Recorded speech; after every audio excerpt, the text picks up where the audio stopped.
गाजियाबाद में बलात्कार के आरोपी ने जेल से छूटने के बाद पीड़िता और उसके परिवारजनों के साथ मारपीट की। भाजपा विधायक नंदकिशोर गुर्जर ने पुलिस को चेतावनी देते हुए कहा कि आरोपी को गिरफ्तार कर उसके मकान पर बुलडोजर चलवाएं। गाजियाबाद के लौनी विधानसभा से भाजपा विधायक नंदकिशोर गुर्जर एक बार फिर सुर्खियों में है। भाजपा विधायक ने एक बयान में कहा कि लौनी के इंद्रपुरी स्थित होटल में नाबालिग के साथ बलात्कार किया गया। पुलिस की साठगांठ से होटल का संचालन हो रहा है। होटल में लव जिहाद, दुराचार और बलात्कार हो रहे हैं। पहले जब आवाज उठाई तो इस तरह के होटल को बंद कर दिया गया, लेकिन फिर होटल खुल गए हैं। भाजपा विधायक नंदकिशोर गुर्जर ने कहा कि बलात्कार के आरोपी द्वारा जेल से छूटने के बाद पीड़िता और उसके परिवार के साथ मारपीट की गई। विधायक का दावा है कि क्षेत्र के रोहिंग्या और बांग्लादेशी लोगों को आरोपी ने ले जाकर पीड़िता और उसके परिवार के साथ मारपीट की है। विधायक ने इस मामले में सख्त कार्रवाई करने की मांग की है। नंदकिशोर गुर्जर ने कहा कि लौनी के लोग कमजोर नहीं हैं। पुलिस को बार बार कहा जाता है, लेकिन कान पर जू नहीं रेंगती है।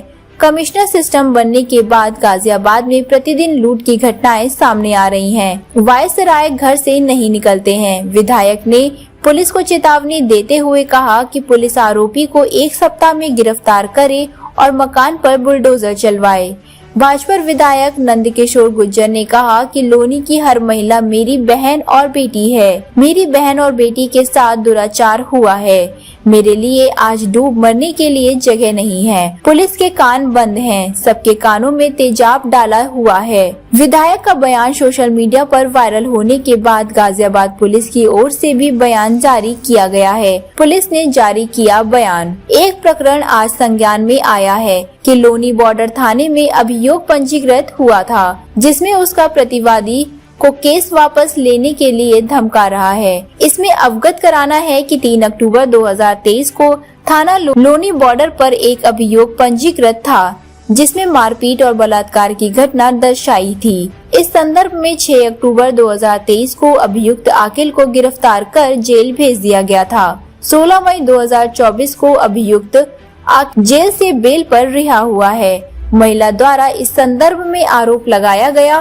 कि वह जेल से आने के बाद में धमका रहा है। ये घटना कलवादिनी के घर की बताई जा रही है कि प्रतिवादी आकिल और उसके कुछ अन्य साथी आए जो उसको केस वापस लेने के लिए धमका रहे थे। महिला से पूछताछ की गई कि आपके द्वारा इस संदर्भ में स्थानीय पुलिस या डायल 112 को सूचना दी गई थी, तो महिला के द्वारा इस संबंध में इनकार किया गया है तथा बताया गया कि उसके द्वारा किसी को सूचना नहीं दी गई थी। महिला से तहरीर प्राप्त कर ली गई है तथा अन्य आवश्यक वैधानिक कार्यवाही की जा रही है। क्या पूरा मामला है? देखिए, आपने सारी बात सुन ली होगी। इस बहन ने जिस तरह से घटना बताई है, मैं समझता हूँ कि इससे ज्यादा जघन्य अपराध, इतनी खराब घटना, ऐसा लगता है धरती फटने वाली है। उसकी बच्ची के साथ, नाबालिग के साथ ओयो होटल में घेर करके ले गए, दुराचार किया गया, पूरा ओयो होटल में कार्रवाई, उसे जेल भेज दिया गया। जेल से छूटने के बाद न्यायालय में गुंडों को लेकर के झुग्गी झोपड़ियों से बांग्लादेशी रोहिंग्या, जो मैंने कहा था कि यहाँ हजारों की संख्या में रह रहे हैं, वो चुनौती है। और दिल्ली में 10 लाख रह रहे हैं, और गाजियाबाद में लौनी के हालात ये हो गए कि घरों में घुस के लूट कर रहे हैं। पूरे गाजियाबाद में चैन छीनना, लूट होना, कत्ल कर देना, छुरे मार देना आम बात है। लेकिन ये जो घटना हुई है, इतनी मैं समझता हूँ कि ऐसी लौनी के इतिहास में, क्योंकि हम दिन रात लोगों को एक एक की सुनवाई करते हैं, तो जो सुबह मैंने सुना तो वो जेल चला गया। जेल से छूटने के बाद कोर्ट में जाकर के 20 गुंडे घेर लेते हैं और घेर करके कहते हैं जान से मार देंगे। बड़े मुश्किल से वहां बचे, कुछ पीछे से पुलिस वाले दिखाई दिए और वो वहां से हटे। और ये बेचारी आज घर पे, इसके घर को घेर लिया, और एक बार नहीं कई बार घटना होगी। लगातार कमिश्नर के पास भी गई, उनकी भी रिसीव कॉपी मैंने देखी है सुबह। वहां केवल क्या कहा जाता है कि इसको देख लेना। निचले वाले अधिकारी कोई उनकी बात का पता नहीं, या तो बोल रखा है, कोई सुनता नहीं है, और वो अपने ऑफिस से निकलते नहीं है। केवल लूट मची है। हम चाहते हैं कि यह दोबारा से कमिश्नरेट सिस्टम खत्म हो, दोबारा से कप्तान सिस्टम लागू हो। गाजियाबाद के अंदर क्राइम नहीं था। पिछले 1.5-2 साल में लोग, अगर आंकड़े मंगा लिए जाए तो हाहाकार मचाए। ये कमिश्नरी सिस्टम ने पूरा बेड़ा गर्क कर दिया। कौन सलाहकार है, कौन सिस्टम को चला रहा है, कौन बना रहा है, पुलिस वाले सुनने को तैयार नहीं है। खुलेआम मुसलमान घरों में घुस जा रहे हैं गरीबों के, और हमें जाकर के खुद लड़ना पड़ रहा है। अगर हमें लड़ना है तो फिर पुलिस की जरूरत क्या है? हमने आपको कहा है, इस बेटी की व्यथा देखी नहीं जा रही है, इससे ज्यादा तकलीफ क्या हो सकती है? लौनी की एक एक बेटी, एक एक माँ, हमारी माँ और मेरी बेटी मेरी बहन है, और उसके साथ दुराचार हो गया। उसके बाद घर पे जाकर के पथराव बवाल छुरा लेके जा रहे हैं कि हम मार देंगे जान से, मुकदमा वापस ले लो। अगर यहाँ बुलडोजर नहीं चला और जो अधिकारी हैं, चाहे बड़े हैं छोटे हैं, जो वायसराय बनकर के ये सोच रहे हैं कि लौनी के अंदर हाहाकार करेंगे, लौनी में नहीं होगा, दुनिया में हो जाए। मैं खुद बुलडोजर लेकर निकलूंगा, फिर कानून हाथ में लेना पड़े, उसके लिए मुझे फांसी लगे, जेल जाना पड़े। मेरी चेतावनी है कि एक सप्ताह के अंदर इंसाफ मिलना चाहिए। और भी घटनाएं, कोई मकानों में घुस रहा है, रोज कहते कहते थक गया, पुलिस वाले बुला करके सेटिंग करते हैं, और एक तो ऐसे दलाल बैठे हैं कि हर चौकी थाने इस तरह लुटे जा रहे हैं, बिखरे। तकलीफ की बात है। तो मुझे उम्मीद है कि माननीय मुख्यमंत्री जी से हम मिलेंगे, और या तो आर पार की जंग अब होगी, लोगों को इकट्ठा करके इन पर बुलडोजर हम चलाएंगे। हम देखते हैं लौनी में गुंडागर्दी कौन सुअर करता है। एक प्रकरण आज संज्ञान में आया है कि एक लोनी बाड़ो थाने में एक अभियोग पंजीकृत हुआ था, जिसमें उसका प्रतिवादी वादी को केस वापस लेने के लिए धमका रहा है। इसमें अवगत कराना है कि दिनांक 3/10/23 को थाना लोनी बाड़र में एक अभियोग पंजीकृत हुआ था, जिसमें मारपीट और सख्त बलात्कार की घटना दर्शाई गई थी। इस संदर्भ में दिनांक 6/10/23 को अभियुक्त आकिल को गिरफ्तार कर लिया गया था, उसे जेल भेज दिया गया था।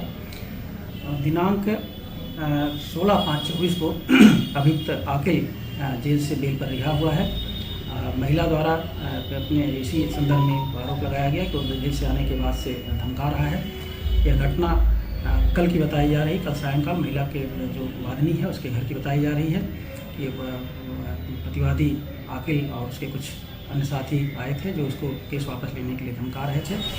महिला से संदर्भ में पूछताछ की गई कि क्या इस संदर्भ में पुलिस को या 112 को किसी सूचना दी गई थी, तो महिला द्वारा इससे इनकार किया गया। इसको बताया गया कि मेरे द्वारा पुलिस या किसी को सूचना इसकी नहीं दी गई थी। महिला से तहरीर प्राप्त कर ली गई है और अन्य वैधानिक कार्रवाई उसके आधार पर करवाई जाएगी। सर, मेरे बेटी के साथ ये मुसलमान का एक लड़का है अखिल नाम का, इसने बदतमीजी करा बहुत गंदी तरह से, और बहका के ऑटो में बैठे थे और 3-4 लड़के घुस के उसे कुछ सुनाया, बेहोश करके उसे होटल में ले गए। उसके साथ वीडियो बनाई, गंदे गंदे फोटो खींचा, उसे मारा पीटा, और उसे पता ही नहीं है। जब होश आया तो देखा वो कपड़े बिना कपड़े के थे। कितने साल की लड़की मेरे 17 साल की। कितने दिन पहले ये सब कुछ हुआ? 30 सितंबर। इसमें आपके द्वारा कोई एफआईआर कराई सर। एफआईआर हमने थाने में दिए, उन्होंने कार्रवाई करे, उसे जेल में बंद कर दी। जेल में से छुट के आने के बाद धमकी देते हैं, गुंडे लाते हैं, चाकू लाके हमारे धमकी देते हैं?